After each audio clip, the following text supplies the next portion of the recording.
चलिए, तो भाज्य भाज्य क्लियर ना, कोई दिक्कत तो नहीं हुई। बस ऐसे ही पढ़ाऊंगा पूरे साल, और मैथ को एकदम खिलौना बना के आपके हाथ में दे दूंगा, जैसे चाहो वैसे ही मोड़ लोगे, ठीक है। तो बेहतरीन पढ़ाने वाले हैं, टाइम लेंगे लेकिन पढ़ाएंगे उस हिसाब से। अब ये मत सोचना है टाइम लेंगे, पेपर आ गए, सर ने सिलेबस नहीं कराया, ऐसा भी नहीं है, इतनी भी पागल यार कोई तरीका थोड़ी है। टाइम से पहले खत्म करा कर देंगे भाई साहब, इतना पढ़ाएंगे, ऐसे पढ़ाएंगे, ठीक है। टेंशन मत लेना, बस जितने भी अपने क्लास के स्टूडेंट ना सबको जोड़ लो भैया, इतना बेहतरीन मैथ कर रहा हूँ मैं आपके लिए, ज़्यादा से ज़्यादा स्टूडेंट्स को जोड़ लो यार, उस लेवल से पढ़ाऊंगा, दीवाने कर दूंगा मैथ के, आसपास के बच्चों को पढ़ा दोगे ऐसा पढ़ा दूंगा, ठीक है। तो भाज्य खत्म, अभाज्य खत्म। अब इसके बाद आएगी एक थ्योरम जिसको हम समझेंगे। अब कहो सर थ्योरम आप अब क्यों समझा रहे हैं, सबसे पहले थ्योरम आपने क्यों नहीं समझाई सर जी? तो भाई वो इसलिए नहीं समझाई कि जी जो मैं अभी तुम्हें समझा रहा हूँ इतनी देर से, इन चीज़ों का यूज उस थ्योरम के अंदर होने वाला है। अगर आपको यही नहीं पता होता तो थ्योरम पूरी तरह कैसे समझ में आती रही मेरे लाला, इसीलिए, ठीक है। तो चीज़ों को, जिन चीज़ों की समझने के लिए पहले हमें और चीज़ों की आवश्यकता है, हम उन्हें पहले जुटा लेते हैं, ठीक है भाई। चलिए, तो ये आपकी हो गई भैया जो है भाज्य और अभाज्य संख्याएं। अब एक थ्योरम है भाई, अब ये थ्योरम कौन सी है? ये है बच्चों अंक गणित की आधारभूत प्रमेय, ठीक है।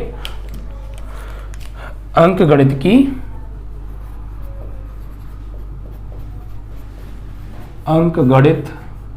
की आधारभूत प्रमेय, अंक गणित की आधारभूत प्रमेय, इसको इंग्लिश में बोलेंगे फंडामेंटल थ्योरम ऑफ अर्थमेटिक, ठीक है। फंडामेंटल थ्योरम ऑफ अर्थमेटिक, इसे इंग्लिश में बोलते हैं, ठीक है। लिख लीजिएगा साइड में, कोई दिक्कत नहीं है, नॉलेज रहनी चाहिए इंग्लिश की भी। तो ये कहती क्या है भैया? देखिए बहुत सिंपल लैंग्वेज है, बिल्कुल अपनी लैंग्वेज है, टेंशन मत लेना, आराम से समझ में आएगी। भाई ये क्या कहती है? ये थ्योरम ये कहती है भाई कि मेरे पास कोई भाज्य संख्या है, कोई भाज्य संख्या है। भाज्य संख्या कौन सी होती है समझ गए? अभी मैं समझाया था, वे संख्या जिनके गुणनखंड 2 या 2 से ज़्यादा होते हैं, भाज्य होती हैं। तो ये कहती है कोई भाज्य संख्या है, उस भाज्य संख्या को हम गुणनखंडित कर सकते हैं, मतलब ब्रेक कर सकते हैं, तोड़ सकते हैं। गुणनखंड का मतलब क्या होता है समझा दिया सबसे पहले ही। कोई भी भाज्य संख्या है उसको हम गुणनखंडित कर सकते हैं, उसको छोटी छोटी संख्याओं में ब्रेक कर सकते हैं। किसको? कोई भाज्य संख्या को, कोई भी भाज्य संख्या है, ठीक है, कुछ भी हो सकती है वो तो यही कहती है थ्योरम भैया कि कोई भाज्य संख्या है उसको हम गुणनखंडित कर सकते हैं, और वो जो उसके गुणनखंड होंगे वो अपने आप में अद्वितीय होंगे। अद्वितीय मतलब कि जो छोटे छोटे टुकड़े करेंगे हम, कि कोई भाज्य संख्या है बड़ी, उसको हम छोटे छोटे टुकड़ों में तोड़ सकते हैं, तो वो जो छोटे छोटे टुकड़े होंगे उनको फिर हम और नहीं तोड़ सकते, और ज़्यादा गुणनखंडित नहीं कर सकते। तो उन्हीं को, यही होती है बच्चों अंक गणित की आधारभूत प्रमेय। मैं अपनी लैंग्वेज में थोड़ा सा लिख देता हूँ उसको डेफिनेशन में। ये क्या कहती है? ये कहती है कि किसी भाज्य संख्या को, किसी भाज्य संख्या को अभाज्य गुणनखंडों के रूप में लिखा जा सकता है। भाज्य संख्या को अभाज्य गुणनखंडों के रूप में लिखा जा सकता है। भाई कोई भी भाज्य संख्या है उसको अभाज्य गुणनखंड हम कर सकते हैं, उसको ब्रेक कर सकते हैं। अभाज्य गुणनखंड मतलब उसको ब्रेक करना, तोड़ देना। तो भाई कोई संख्या है भाज्य तो उसको हम ब्रेक कर सकते हैं। यही तो ये कह रही है, ये कह रही है, मैं नहीं कह रहा। ये क्या कह रही है कि कोई संख्या है भाज्य, जैसे 16 है, 20 है, 12 है, 10 है, 9 है। भाज्य कौन कौन सी समझ गए? तो वही है, उनको हम अभाज्य गुणनखंडों के रूप में तोड़ के लिख सकते हैं, ये कह रही है भाई। उसके टुकड़े कर सकते हैं, ये कह रही है। क्लियर? तो किसी भाज्य संख्या को अभाज्य गुणनखंडों के रूप में लिखा जा सकता है, और ये जो गुणनखंड होंगे, ये जो गुणनखंड होंगे जिसमें हमने लिखा है, ये अपने आप में अद्वितीय होंगे, ये अद्वितीय होंगे। अब ये अद्वितीय क्या बीमारी है भैया? तो अद्वितीय का मतलब समझ लीजिए आप पहले। अद्वितीय का मतलब होता है ऐसा जिस जैसा कोई और ना हो। अद्वितीय एकदम यूनिक भैया, भगवान का बनाया हुआ पीस, इस जैसा कोई और होगा ही नहीं, समझे? अद्वितीय मतलब ऐसा, कोई भी चीज ऐसी अद्वितीय, हम किसी को भी अद्वितीय कह सकते हैं, लेकिन वो है हो ऐसी कि वो जैसा फिर कोई और हो ही ना, वही अद्वितीय है। अकेला है ऐसा दुनिया में, इसके अलावा कोई और ऐसा है ही नहीं। होता है ना कोई कोई, अरे यार ये पड़ोसी, यार ये लड़का तो ऐसा है यार, जैसा कोई है ही नहीं, इतना बदतमीज है, इतना अच्छा है। यार बदतमीजी की तरफ भी क्यों सोच रहे हो? अच्छा भी तो हो सकता है। कोई कोई होता है भाई, इतना अच्छा है कि उस जैसा कोई अच्छा है ही नहीं। कोई इतना खराब है भैया कि उस जैसा कोई खराब ही नहीं है, इतना घटिया लड़का है। तो बोल देते हैं ना यार ये लड़का तो इतना, इस जैसा कोई नहीं होगा यार, तो मतलब वो यूनिक हो गया भैया, यूनिक पीस है वो, उसे उठा के रख लो, यूनिक पीस है वो। समझ में आया नहीं आया? तो कोई भी चीज ऐसी हो कि उस जैसा कोई और हो ही ना, वही यूनिक कहलाता है, उसी को हम यूनिक कहते हैं, अद्वितीय कहते हैं। ठीक है, उस जैसा और कोई हो ही ना, उसकी कॉपी भी ना हो भाई, सिंपल इकलौता पीस। ठीक है, वही होता है यूनिक। क्लियर? तो अद्वितीय मतलब कि कोई इस जैसा दूसरा ना हो। तो अगर कोई भाज्य संख्या है, हमको ये कहती है कि कोई भाज्य संख्या है, उसको हम टुकड़ों में तोड़ सकते हैं, उसके अभाज्य गुणनखंड कर सकते हैं, और वो जो गुणनखंड होंगे वो अद्वितीय होंगे, मतलब उन जैसा कोई और नहीं होगा, उनको और ज्यादा फैक्टराइज नहीं कर सकते। क्लियर? ये कहती है बस। तो यही होती है भाई अंकगणित की आधारभूत प्रमेय। आप इसको अच्छे से लिख लीजिएगा। ठीक है, सिंपल है, कोई ऐसा नहीं कि यार बड़ा क्या पता नहीं थ्योरम होगी मैथ में यार, कैसे याद, नहीं, कुछ नहीं यार, बहुत सिंपल। ये कहती है कि कोई भाज्य संख्या है जी, सिंपल भाषा में सुन लो पहले में, कोई भाज्य संख्या है, हाँ, उसको हम तोड़ सकते हैं, हो गई खत्म। कोई भाज्य संख्या है, उसको हम तोड़ सकते हैं, और जो टुकड़े होंगे उनको और नहीं तोड़ सकते, हो गई खत्म। और थोड़ा सा पढ़ी लिखी भाषा में आ जाओ, किसी भाज्य संख्या को अभाज्य गुणनखंडों के रूप में व्यक्त किया जा सकता है, और वो जो अभाज्य गुणनखंड होंगे वो अपने आप में अद्वितीय होंगे, उन जैसा कोई और नहीं होगा, और उनको और ज्यादा फैक्टराइज नहीं कर सकते। ठीक है, बस। अब मैं एग्जांपल देता हूं, जैसे मेरे पास कोई भाज्य संख्या लेनी है, ध्यान रखो संख्या कैसी हो, भाज्य। तो कोई भाज्य संख्या ले ली मैंने 12, ठीक है, तो 12 के अब अभाज्य गुणनखंड करो, 12 के अभाज्य गुणनखंड। तो 12 के अभाज्य गुणनखंड कौन कौन से होंगे? जो इसको पूरा पूरा काट देंगे, जो इसको पूरा पूरा काटेंगे, जैसे 12 के मैंने फैक्टर करे, 12 के फैक्टर क्या हो गए? 2 छक्के 12, 2 तिया 6, 3 एकम 3 और 1 एकम 1। तो भाई 12 के जो गुणनखंड हो गए 2 गुणा 2 गुणा 3 गुणा 1। तो ये देखिए ये 2 एक ही तो है, मतलब है तो 2 जगह 2, लेकिन होगा तो एक ही इंसान, क्या 2 आदमी अलग अलग 2 है? तो एक ही 2 लिखा 2 जगह है। तो देखिए इसके अभाज्य गुणनखंड अगर हम एक हैं, कौन कौन से हैं? तो एक तो 2 हो गया, और एक 3 हो गया, और एक 1 हो गया, तो यही अभाज्य गुणनखंड है। अब मैंने कहा था कि इनको और ज्यादा क्यों नहीं तोड़ सकते, तो ये मुझे भैया 2 को तुम और तोड़ सकते हो। 2 कैसी संख्या है? अभाज्य है। डेफिनेशन के किसी भाज्य संख्या को अभाज्य गुणनखंडों के रूप में लिख सकते हैं, तो ये अभाज्य तो है। देखो 2 क्या अभाज्य नहीं है, 3 क्या अभाज्य नहीं है, 1 क्या अभाज्य नहीं है ना अभाज्य। तो ये तो डेफिनेशन करें, किसी भाज्य संख्या को अभाज्य गुणनखंडों के रूप में लिख सकते हैं। तो 12 को ये अभाज्य गुणनखंड है, ये 2 क्या है? अभाज्य संख्या है, अभी बताया था। 2 क्या है? अभाज्य संख्या है। 3 क्या है? अभाज्य संख्या है। 1 ना भाज्य ना अभाज्य, और 1 को हमारा लिखना है बेकार है, क्यों? क्योंकि 1 को 3 में करेंगे तो 1 ही तो मिलेगा। तो इसके जो गुणनखंड हो गए वो क्या हो गए? 2 और 3 हो गए, और ये 2 और 3 कैसे हैं? अभाज्य हैं, और इनको और ज्यादा हम तोड़ नहीं सकते हैं। जैसे हमने 12 को तोड़ लिया 2 गुणा 2 गुणा 3, ऐसे ही क्या मैं 2 को और तोड़ सकता हूं? नहीं तोड़ सकता, क्योंकि 2 क्या है? 2 एक अभाज्य संख्या है। 3 को और तोड़ सकता हूं? नहीं तोड़ सकता, क्योंकि 3 एक अभाज्य संख्या है। तो समझ में आ गया डेफिनेशन के अकॉर्डिंग, किसी भाज्य संख्या को अभाज्य गुणनखंडों के रूप में लिखा जा सकता है। तो किसी भाज्य संख्या को अभाज्य गुणनखंडों के रूप में लिख तो दिया, यह अभाज्य तो है, यही इसके क्या है, यही कहती है ये अंकगणित की आधारभूत प्रमेय। अब कोई भी भाज्य हो सकती है, 20 ले लो, 20 ले लिया भैया मैंने, 20 के गुणनखंड करे हमने, 20 के करे, 2 ढाई 20, 2 पंजे 10, 5 एकम 5, क्या हो गए 20 के गुणनखंड? 2 गुणा 5। क्या ये अभाज्य गुणनखंड है? भाई 20 कैसी संख्या है? भाज्य, और इसको अभाज्य गुणनखंड के रूप में लिख सकते हैं, तो लिख तो दिए। देखो ये भी अभाज्य है, ये भी अभाज्य है, ये भी अभाज्य है। ऐसा नहीं हो सकता कि इन गुणनखंडों में कोई भाज्य आ जाए, भाज्य नहीं आ सकता। जब भी आप किसी संख्या के गुणनखंड करेंगे तो वो अभाज्य ही होते हैं, जो गुणनखंड होते हैं वो सब अभाज्य होते हैं, उनमें कोई भी भाज्य नहीं होता है। और यही कहती है अंकगणित की आधारभूत प्रमेय कि किसी भाज्य संख्या को अभाज्य गुणनखंडों के रूप में लिखा जा सकता है, और वो अभाज्य गुणनखंड अपने आप में यूनिक होंगे। क्या 2 के अलावा और भी दुनिया में कोई 2 है? भाई अकेला अकेला तो 2 है पूरी दुनिया में। क्या कोई और फोटोकॉपी 2 पाया जाता है तुम्हारे पड़ोस में आसपास के 2 होता है? वो बता दो भाई।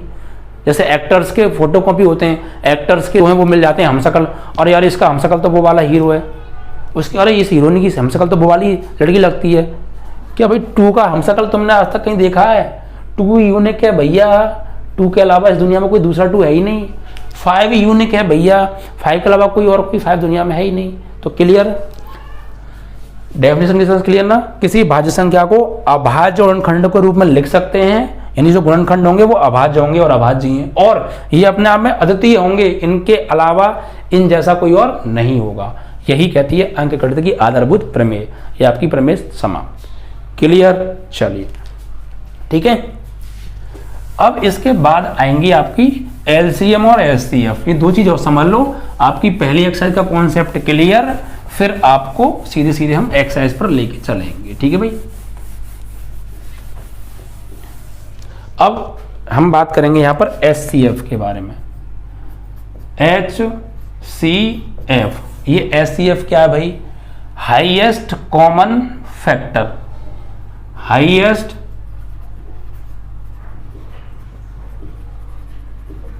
कॉमन फैक्टर, ठीक है। हिंदी में बोलते हैं महत्तम समापवर्तक। महत्तम समापवर्तक, या और शॉर्ट में बोल दो तो मां सा पा भी हम बोलते हैं ऐसे, मां सा पा, जितने भी नाम हो सकते हैं सब लिख दिए मैंने, ठीक है। तो इसे बोलते हैं हम महत्तम समापवर्तक भाई, ठीक है। अब ये क्या होता है, तो देखिए महत्तम समापवर्तक होता क्या है, ध्यान से समझिएगा, ठीक है। देखिए हमारे पास कोई संख्या है, ठीक है, कोई संख्या है, उसके हमने गुणनखंड किए, तो उन गुणनखंडों, जो भी संख्या होती है किसी भाज्य संख्या के जो अभाज्य गुणनखंड होते हैं, ठीक है, किन्हीं भाज्य संख्याओं के अभाज्य गुणनखंड होते हैं, तो जो उसमें उभयनिष्ठ घातें होती हैं उनका जो गुणनफल होता है वही एचसीएफ होता है। जैसे मेरे पास कोई 2 भाज्य संख्याएं, कोई 2 संख्याएं मेरे पास, ठीक है, उनके मैंने दोनों के अलग अलग अभाज्य गुणनखंड किए, तो अब उन दोनों के जो अभाज्य गुणनखंड हैं उनमें चीज सेम क्या है, कॉमन क्या है। कॉमन मतलब जो दोनों में पाई जाए, कॉमन मतलब जो दोनों में, कॉमन या उभयनिष्ठ एक ही बात है, कॉमन इंग्लिश, उभयनिष्ठ हिंदी, ठीक है। तो इसकी डेफिनेशन लिख देता हूं मैं, और मैं भी आपको एग्जांपल देकर समझाऊंगा। किन्हीं भाज्य संख्याओं के उभयनिष्ठ अभाज्य गुणनखंड की घातों के गुणनफल को हम क्या बोलते हैं, एचसीएफ बोलते हैं, ठीक है।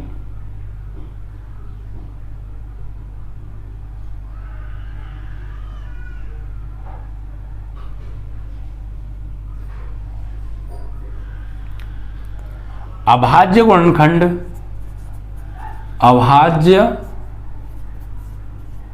गुणनखंडों में, अभाज्य गुणनखंडों में उभयनिष्ठ, उभयनिष्ठ यानी इसे बोलते हैं हम कॉमन, उभयनिष्ठ घातों के गुणनफल को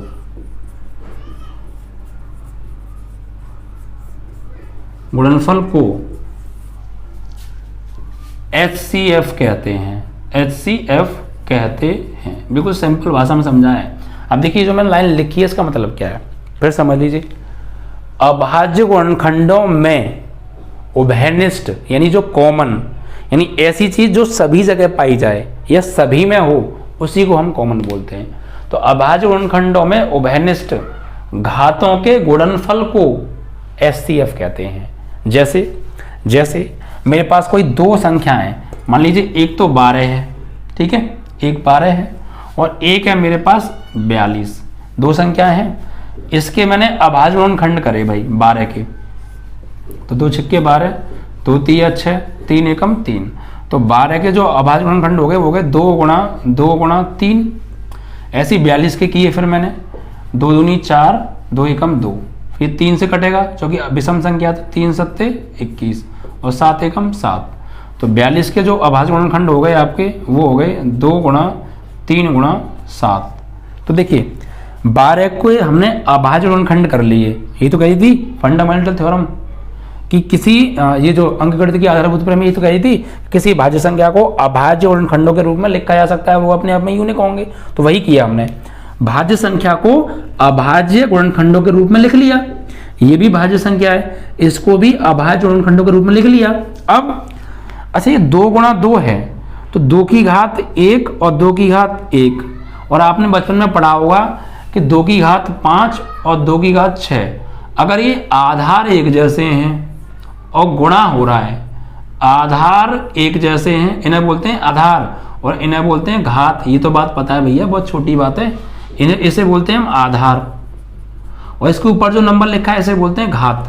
तो ये रूल होता है मैथ के अंदर कि आधार अगर समान हो, आधार देखो समान है, इसका इस यहाँ पर आधार देखें तो 2 है और यहाँ पर आधार देखें तो 2 है, और गुणा हो रहा है, आधार समान हो और गुणा हो रहा हो तो ये जो घातें होती हैं ना ये आपस में जुड़ जाती हैं। ये मैथ के अंदर रूल होता है। देखिए 2 की घात 5 और 6 11 हो जाएंगे। इसको हम ऐसे लिख सकते हैं मैथ के अंदर, ठीक है, ये रूल होता है। तो यहाँ पर देखिए 2 की घात यहाँ कुछ भी नहीं है, 2 की घात क्या है, कुछ भी नहीं, तो कुछ भी नहीं होती तो जब एक घात मानी जाती है, ये ध्यान रखिएगा। यहाँ 2 की घात कितनी है, 1 भी नहीं तो 1 होगी, मतलब कुछ नहीं तो 1 होगी। 2 की घात 1 और 2 की घात 1, आधार एक जैसे हैं जी, गुणा हो रहा है जी, तो घातें क्या होंगी, जुड़ जाएंगी। यानी 2 की घात 1 गुणा 2 की घात 1 को हम लिख सकते हैं 2 की घात 1 और 1 2, और ये गुणा 3 की घात कितनी है, यहाँ पे 1 कुछ भी नहीं है तो 1, ठीक है। तो 2 की घात 1 गुणा 2 की घात 1 को हम 2 की घात 2 लिख सकते हैं और गुणा 3 की घात 1 लिख सकते हैं। ऐसे ही अब इसमें आ जाओ 42 में, 2 कितने हैं, यहाँ पे अकेला ही 2 है तो 2 की घात 1 हो गई, गुणा 3 कितने हैं, अकेला 3 है तो 3 की घात 1 हो गई, 7 कितने हैं, अकेला 7 की घात 1 हो गई। तो इनको हम ऐसे और इनको हम ऐसे लिख सकते हैं। अब बात करेंगे उभयनिष्ठ से। सुन लीजिए, देखिए भाई आपके पास 4 रुपए हैं और आपके पीछे भाई खड़े हैं, उनके पास भी 4 रुपए हैं। देखो कोई खड़ा है क्या पीछे, कोई नहीं है तो खड़ा कर लो यार, क्या हो गया। 2 बच्चे हैं, आप हैं और आपके पीछे, या आपके बराबर में या आगे पीछे कहीं भी हो यार, क्या टेंशन ले रहे हो। 2 लोग हैं, एक के पास 4 रुपए हैं, एक के पास 10 रुपए हैं, ये ले लीजिए। एक के पास 4 रुपए हैं और एक के पास, ये फर्स्ट है और ये सेकंड है, एक के पास 4 रुपए हैं, एक के पास 10 रुपए हैं, ठीक है। या आप मान लीजिए 10 को गोली मार दो, 8 ले लो, 8 रुपए हैं, ठीक है।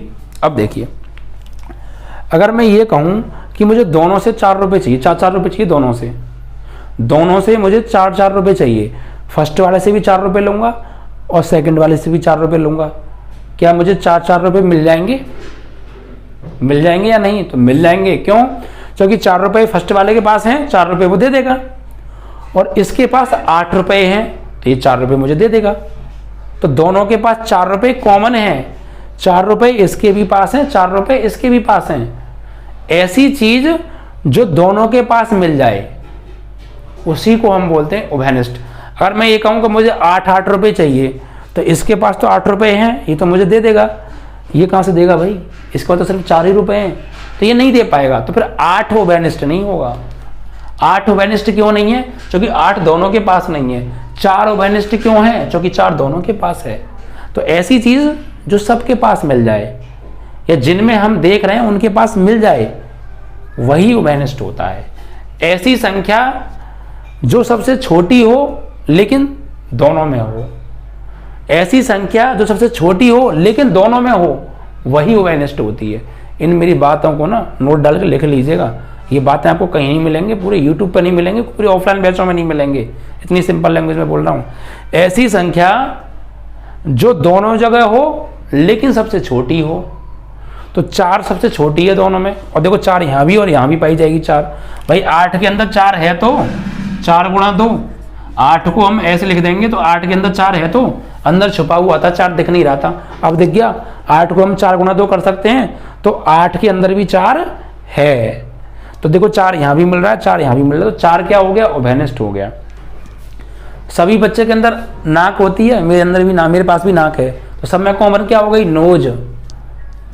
सब बच्चों के बाल होते हैं तो सबके सब कॉमन क्या हो गए? बाल सब में कॉमन है। अब कोई एक टकला हो तो उसको मत ले आना बीच में, मेरे एग्जाम्पल में नहीं आ सकता वो टकला कोई है तो, ठीक है, बड़ा मत मानना मैं उसको टकला हो तो। अगर मैं कहूँ सबके पास ये क्या है, 1 2 3 4 उंगली का अंगूठा सबके पास है तो ये सब में कॉमन हो गई, ठीक है। 10 लोग हैं, 10 लोगों को चावल खाना पसंद है तो सब में कॉमन क्या है? चावल। सब भाई कहता ना भाई 10 लोग एक रूम में रह रहे हैं, क्या बना लूँ भाई? बना ले भाई कोई कॉमन चीज़ बना ले, मतलब कि जो सब खा लें ऐसी चीज़ बना ले। तो चावल सब लोग खा लेते हैं, सपोज खा लेते हैं मान लिया, तो फिर कॉमन क्या हो गए? चावल। अब पता पड़े कॉमन चीज़ है चावल और बना ली किसी ने जो है और कुछ, तो भैया वो तो सब लोग नहीं खाते, तो वो कॉमन कहाँ हुआ? ऐसी चीज़ जो सब लोग खा लें, ऐसी चीज़ जो सबके पास मिल जाए, वही है। अगर मैं ये कहूँ 2 4 6 8, इनमें सब में कॉमन क्या होगा? कॉमन क्या होगा? तो कॉमन मैंने क्या बताया? कॉमन ऐसी संख्या होती है जो सबके पास हो और सबसे छोटी हो। 2 सबसे छोटा है और 2 इसके पास भी मिल जाएगा, 2 इसके पास भी मिल जाएगा, 2 इसके पास भी मिल जाएगा, 2 इसके पास भी मिल जाएगा। तो एक 2 यहाँ भी है, एक 2 यहाँ भी, एक 2 यहाँ भी, एक 2 यहाँ भी है। तो 2 सब में क्या है? 2 सभी के पास अवेलेबल है तो 2 कॉमन है, सही है, उसे बोलते हैं हम कॉमन। तो यहाँ पर आ जाइए, बहुत देर समझा लिया साइड में। यहाँ पर थे हम अभाज्य गुणनखंडों में उभयनिष्ठ घातों के गुणनफल को SCF कहते हैं। तो 12 के मैंने अभाज्य गुणनखंड कर लिए, क्या हो गए? 2 गुणा 2 गुणा 3, 2 की घात 2 और 3 की घात 1।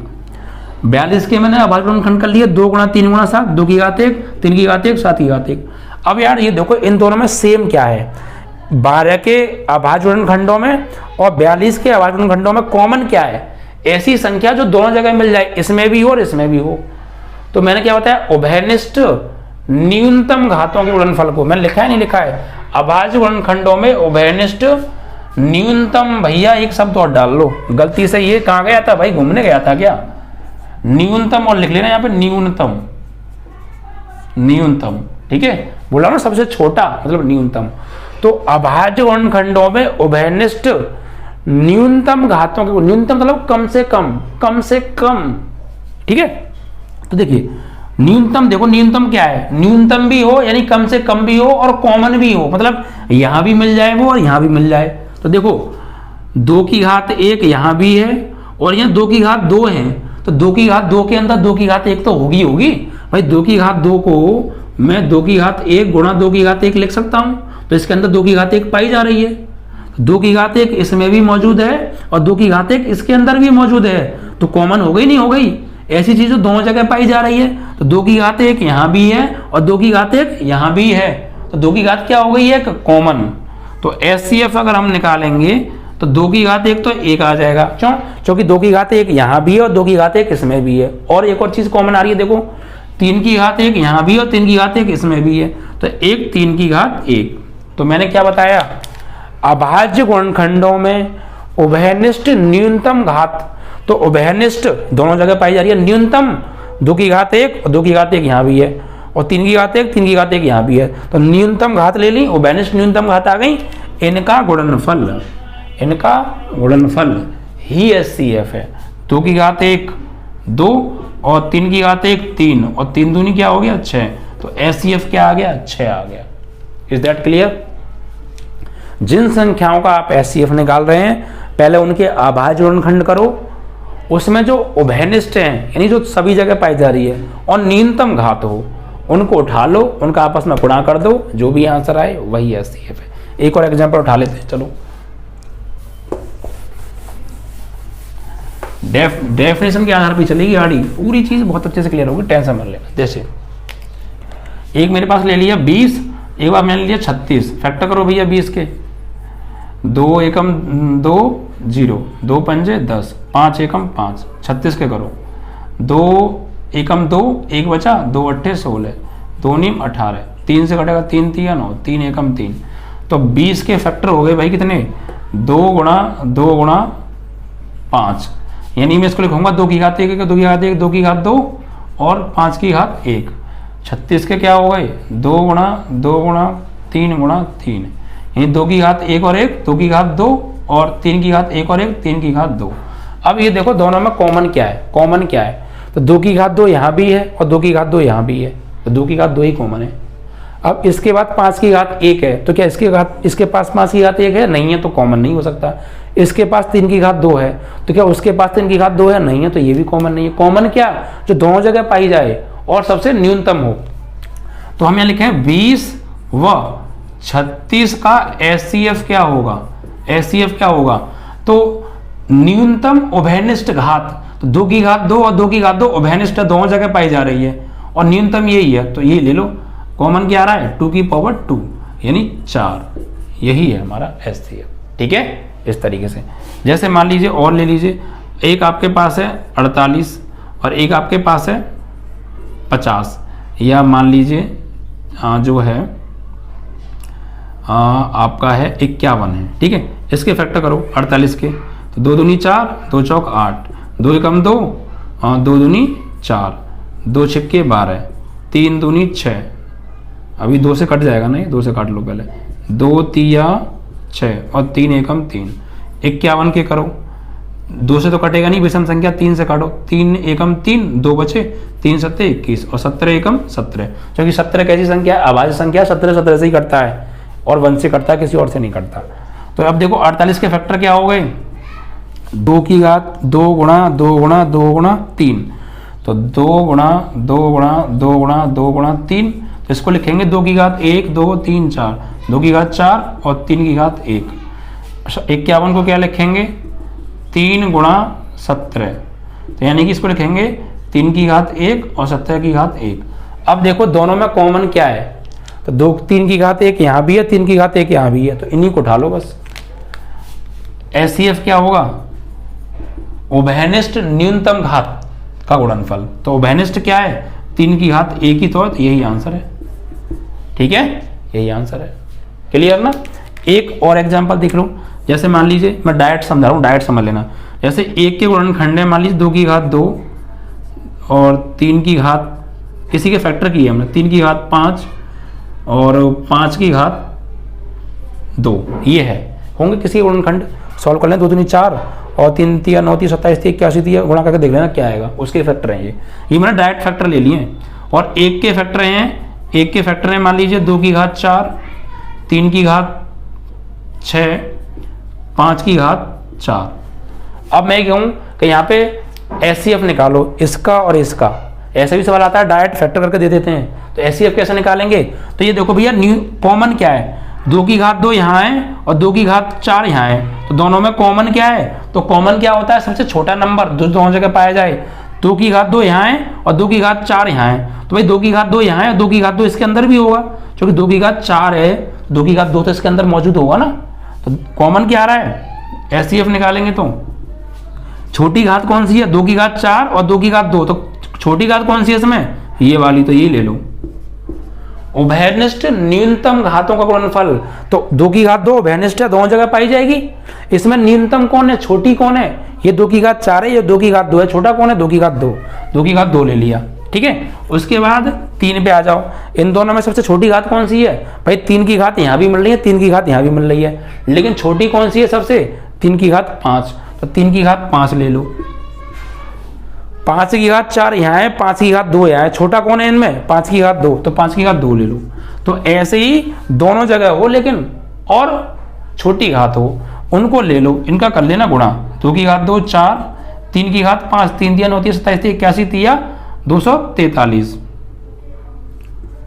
और 5 की घात 2 25, तो इनका कर लेना गुणा, यही हमारा एचसीएफ है। ठीक है, तो उभयनिष्ठ यानी दोनों जगह हो और न्यूनतम घात यानी छोटी वाली घातों को उठा लो, उनका कर दो आपस में गुणा, गुणा करने पर जो भी आएगा वही एचसीएफ होता है। ठीक है, तो उभयनिष्ठ न्यूनतम घातों का गुणनफल ही एचसीएफ होता है। क्लियर। अब बात करेंगे एलसीएम के बारे में। ठीक है भाई, एचसीएफ निकालना है तो एक ही बात ध्यान रखना, उभयनिष्ठ और न्यूनतम घातों का गुणनफल ही एचसीएफ होता है। अब एलसीएम, एलसीएम पे आ जाओ। एलसीएम जिसे हम बोलते हैं लेएस्ट कॉमन मल्टीपल, ठीक है, जिसे हम लघुत्तम समापवर्तक भी बोलते हैं।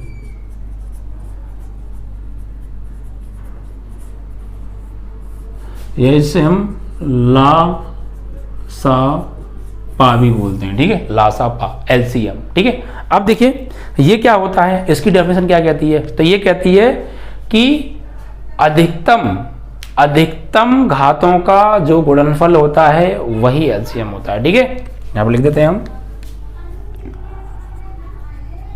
अभाज्य गुणनखंडों में अधिकतम घातों का गुणनफल, अधिकतम घातों का गुणनफल एलसीएम कहलाता है। लिख लेना बना के, ठीक है पूरा। यानी कि जो कोई हमारे पास संख्या है, हमने उसके गुणनखंड किए, तो उसमें जो अधिकतम घातें हैं उनको लेना है। एचसीएफ में क्या था, न्यूनतम घातें लेते थे, और एचसीएफ में, और एलसीएम में अधिकतम घात लेते हैं। एचसीएफ में न्यूनतम और कॉमन देखते थे भाई। एचसीएफ में क्या था, एचसीएफ में था न्यूनतम हो और प्लस कॉमन भी हो, उभयनिष्ठ भी हो। बट एलसीएम में क्या है, कॉमन का मतलब कुछ नहीं है, कॉमन नहीं होना चाहिए, कॉमन हो या ना हो, बट कैसी हो, अधिकतम हो। कैसी हो, अधिकतम होनी चाहिए। अधिकतम घातों का गुणनफल ही क्या कहलाता है, एलसीएम कहलाता है, ठीक है। जैसे मेरे पास 20 है, 20 के मैंने फैक्टर करे, 2 ढाई 20, 2 पंजे 10, 5 एकम 5, तो और एक मेरे पास है 36, 36 के मैंने फैक्टर करे, 2 एकम 2, 2 अट्ठे 16, 2 नीम 18, 3 तिया 9, 3 एकम 3। तो 20 को क्या लिखेंगे हम, 20 के फैक्टर हो गए भाई 2 गुणा 2 गुणा 5, यानी 2 की घात 2 और 5 की घात 1। 36 के फैक्टर क्या हो गए, 2 गुणा 2 गुणा 3 गुणा 3, ठीक है। तो 2 की घात 2 और 3 की घात 2। अब देखो, अब यहाँ ये नहीं देखना कि दोनों जगह मौजूद है या नहीं है, दोनों जगह मौजूद ना हो तब भी चलेगा, लेकिन सबसे बड़ी पावर लेनी है। देखो 2 की घात 2 है, 2 की घात 2 है, दोनों में सबसे बड़ी पावर कौन सी है, दोनों ही बराबर है, तो कोई सी ले लो, कोई सी ले लो। 2 की घात 2 ले ली, 3 की घात 2 है, और यहाँ पे 3 की घात 1 भी नहीं है। अब वो सर यहाँ तो 3 की घात है ही नहीं, तो कोई दिक्कत नहीं है, नहीं है कोई चक्कर नहीं है। ये सिर्फ हम एचसीएफ में देखते थे कि वो दोनों जगह होनी चाहिए, एलसीएम में दोनों जगह हो या ना हो, उससे मतलब नहीं है, सबसे बड़ी पावर देखनी है। 3 की देखो इसमें अलग अलग, एक तो 2 आ रहा है, 2 की सबसे बड़ी घात 2 है, ले लो। 3 आ रहा है, 3 की सबसे बड़ी कितनी है, 3 की सबसे बड़ी घात 2 है। 5 की सबसे बड़ी घात 1 है, इनका गुणा कर लो, यही है आपका क्या, एलसीएम। 2 की घात 2 4, 3 की घात 2 9, 5, तो 9 चौक 36 और गुणा 5, 5 6 30, 5 3 15 और 3 18, 180 आ गया एलसीएम। तो इसमें क्या करना है, एलसीएम में जब आप अभाज्य गुणनखंड करेंगे तो उसमें जो अलग अलग नंबर हैं उनकी सबसे बड़ी बड़ी घातों को उठा लो, गुणा कर दो आंसर। जैसे और एग्जांपल, जैसे मान लीजिए 2 की घात 6 है, 3 की घात 5 है, 5 की घात 4 है, 2 की घात 2 है, 3 की घात 7 है और 5 की घात 2 है। तो आपको इनका एलसीएम निकालना है। तो एलसीएम कैसे निकालेंगे आप, इन दोनों में देखो 2 आ रहा है, 3 आ रहा है, 5 आ रहा है। 2 की सबसे बड़ी घात कितनी है, 2 की सबसे बड़ी घात भैया 2 की घात 6 है या 2 की घात 2 है, तो सबसे बड़ी घात कितनी है, 2 की घात 6, तो 2 की घात 6 उठा लो। 3 की सबसे बड़ी घात कितनी है, 7, 3 की सबसे बड़ी घात उठा लो, 3 की घात 7। 5 की सबसे बड़ी घात कितनी है, 4, तो 5 की सबसे बड़ी घात है 4, उनका कर दो आपस में गुणा, आ गया एलसीएम। सही है। तो अधिकतम घातों का गुणनफल, डेफिनेशन क्या कहती है, अभाज्य जो गुणनखंड किए हैं उसमें अधिकतम घातों का गुणनफल ही एलसीएम होता है। अधिकतम घातों को ले लो, उनका गुणनफल कर दो, वही एलसीएम है, ठीक है। तो क्लियर हो गया, एचसीएफ क्या होता है, न्यूनतम कम से कम घात और उभयनिष्ठ भी हो, यानी दोनों जगह पाया जाए। 2 शर्त ध्यान रखनी है, एचसीएफ में 2 बात, उभयनिष्ठ हो और प्लस न्यूनतम हो, मतलब दोनों जगह पाई जाए, सभी जगह पाई जाए और कम से कम हो उनका गुणनफल। और एलसीएम में क्या कहता है, सिर्फ अधिकतम देखना है, अधिकतम घातों का गुणनफल अधिकतम देखना है, उभयनिष्ठ नहीं आता इसमें, एचसीएफ में उभयनिष्ठ आता है, ठीक है। तो आपका हमने क्या बताया, भाज्य संख्या, अभाज्य संख्या बताया, गुणनखंड बताया, ठीक है। ठीक है। और आपको ये LCM SCF बताया, अंकगणित की आधारभूत प्रमेय बताई, ये सारी चीज़ें एक्सरसाइज 1.2 में काम आएंगी। तो इन चीज़ों को आपको बहुत अच्छे से प्रिपेयर करके आना है। और एक चीज़ और ध्यान रखिए, एक फॉर्मूला और ले जाओ प्यारे मुझसे। जैसे मान लीजिए मेरे पास कोई दो संख्याएं हैं, दो संख्याएं मेरे पास, तो एक फॉर्मूला होता है, दो संख्याओं का जो गुणनफल होता है ना, वो उन्हीं दो संख्याओं के LCM और SCF के गुणनफल के बराबर होता है। यहाँ लिख लीजिएगा, लिख देता हूं मैं, दो संख्याओं का गुणनफल उनके LCM व SCF के गुणनफल के बराबर होता है। ठीक है, ये एक फॉर्मूला है, यानी कि फर्स्ट संख्या और इनटू सेकंड संख्या, दो संख्याओं का गुणनफल इन्हीं दोनों संख्याओं का SCF और इन्हीं दोनों संख्याओं का LCM के गुणनफल के बराबर होता है। ये फॉर्मूला आपको याद रखना। अगर कोई दो संख्याएं हैं, हमने उन दोनों संख्याओं का LCM निकाला और उन्हीं दोनों संख्याओं का हमने SCF निकाला, तो अगर हम उन दो संख्याओं को गुणा कर दें और गुणा करके एक आंसर आएगा वो, और उनके LCM SCF का गुणा कर दें, वहां से एक आंसर आएगा वो, दोनों आपस में क्या होंगे, बराबर होंगे। जैसे मेरे पास मान लीजिए मेरे पास है भैया 14 है, या 14 मतलब 12 ले लो, 12 के फैक्टर क्या होंगे, 2 गुणा 3, यानी 2 की घात 2 और 3 की घात 1। एक मेरे पास है 18, 18 के फैक्टर क्या होंगे, 2 गुणा 3 गुणा 3, तो यहाँ 2 की घात कितनी हो गई, 1, और 3 की घात कितनी हो गई, 2। अब इनका SCF निकालो, तो SCF में क्या देखते हैं, दोनों जगह हो, उभयनिष्ठ हो और न्यूनतम घात हो। तो 2 की घात 2 यहाँ भी है, 2 यहाँ भी है, दोनों जगह है, और लेकिन दोनों में न्यूनतम घात नहीं है। छोटी घात कौन सी है, 2 की घात 1, तो 2 की घात 1 ले लो। 3 की घात 2 यहाँ है, 3 की घात 1 यहाँ है, दोनों जगह है। दो शर्त से होकर गुजरना है। SCF निकालोगे, दो शर्तों से होकर गुजरना है, एक तो वो दोनों जगह हो, दोनों जगह है, फिर आगे बढ़ो, छोटी घात हो, छोटी घात 2 की घात 1 है, तो ये ले ली। 3 दोनों जगह है, पहली स्टेप क्लियर। दोनों में छोटी घात कौन सी है, 3 की घात 1, यहाँ 2 है तो 1 ले लो, 3 की घात 1, इनका कर दो गुणा, तो 2 की घात 1 2 और 3 की घात 1 3, यानी 6। तो SCF आ गया 6। LCM निकालो।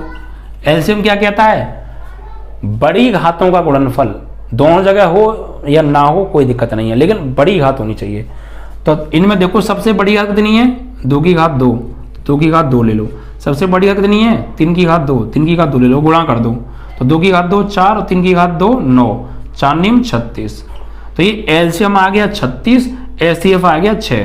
तो अब ये फॉर्मूला ये कहता है कि जिन दो संख्याओं को हमने LCM SCF निकाला है, उन दोनों संख्याओं का आपस में गुणा कर दो, उनका गुणनफल बराबर आएगा इन्हीं दोनों के SCF और LCM के गुणनफल के। नहीं देख लो, पहली संख्या, ये पहली संख्या हो गई, ये दूसरी संख्या हो गई, तो पहली संख्या 12 और गुणा दूसरी संख्या 18 बराबर इन्हीं दोनों का SCF क्या है 6, गुणा इन्हीं दोनों का LCM कितना है 36।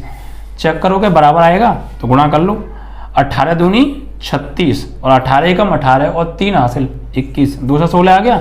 इधर चेक करना, 6 6 36 और 6 3 18 और 3 हासिल 21, क्या बराबर आ रहा है, बिल्कुल आ रहा है। तो ये फॉर्मूला आप याद रखिएगा कि दो संख्याओं का जो गुणनफल होता है ना, वो उन्हीं दोनों संख्याओं के SCF और LCM के गुणनफल के बराबर होता है। अगर बराबर नहीं आ रहा तो हम ये कह सकते हैं कि वो LCM या SCF उन संख्याओं का नहीं है। ठीक है, तो ये बात दिमाग में नोट कर लीजिएगा। आप कोई भी दो संख्या ले लीजिएगा, उनका LCM निकालना, SCF निकालना, फिर उन दोनों संख्या का गुणा उन्हीं दोनों संख्या को LCM SCF के गुणा के बराबर होगा। ये फॉर्मूला होता है, इसे आप नोट कर लीजिए। ठीक है, तो ये था बच्चों बेसिक कॉन्सेप्ट एक्सरसाइज 1.2 का। आई होप कि आपको अच्छे समझ में आ गया होगा। इसके बाद आपकी एक्सरसाइज को देखेंगे, बिल्कुल भी दिक्कत नहीं आएगी। ठीक है बच्चों, जय हिंद जय भारत।